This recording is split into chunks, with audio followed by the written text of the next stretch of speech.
depending on what chord you're playing this arpeggio over, it's a different sound. So that's kind of comes from what are called the modes. And the word mode is a different function of the same thing.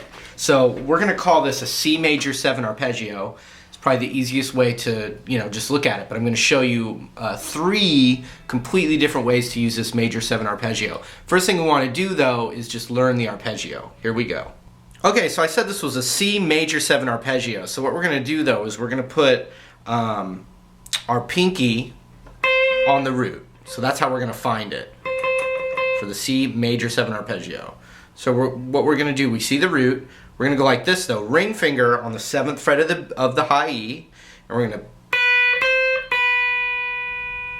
Then we're going to go to the 5th on the B. So watch. We have to roll our finger over to get the 5th fret of the G. And then after we do the 5th of the G, we're going to slide it down a half step. So the A minor and the C major are the relative major and minor of each other. So anytime you play a C major 7 arpeggio, you can use it over a C major chord or a C major 7 chord. But you could also use it over an A minor chord, and what you get, the arpeggio you get when you change the root, the relative minor, you call this A minor 9 arpeggio, but you haven't changed anything.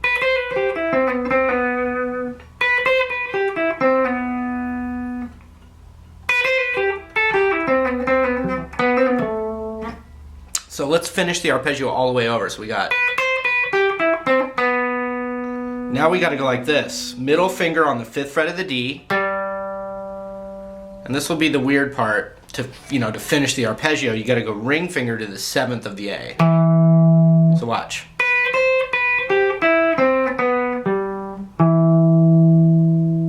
Then we're going to just do the same thing we did on the high E, but on the low E now. And that will be 8-7.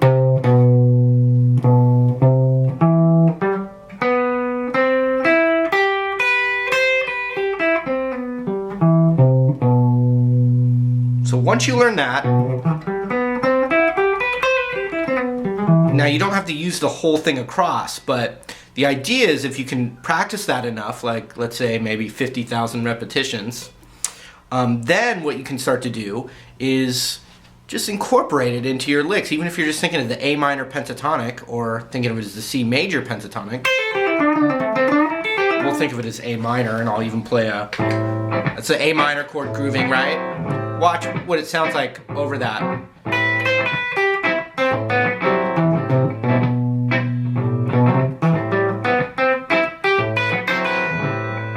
You work it into your licks. You got your pentatonic blues stuff, which is great. It's a great way to mix that up. If you've got a bunch of cool blues licks,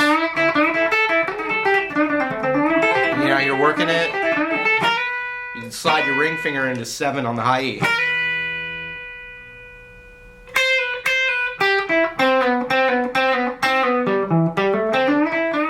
So I'm going to change key so our ear hears something different. I'm going to play a D major 7 chord. So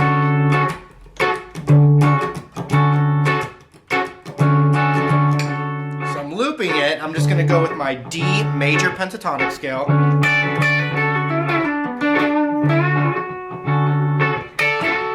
Alright, so we've taken this arpeggio, we've been able to play it completely sweet major sounding, we've been able to play it kind of dark and minor sounding, and you can always review this video again to kind of try and figure out how you plug that in.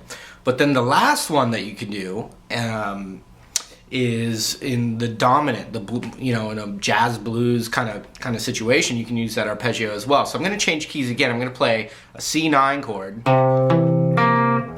So now just visualize it's a dominant chord, and the root's on the 3rd fret of the A string. That kind of thing, right? So what you would do then is, I know all my scales really well, so I kind of know already how to solo, but that arpeggio is going to be, if your root's right there and you're playing a dominant,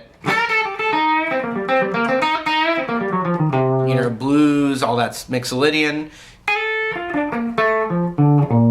you can do it right there. So if you're got that,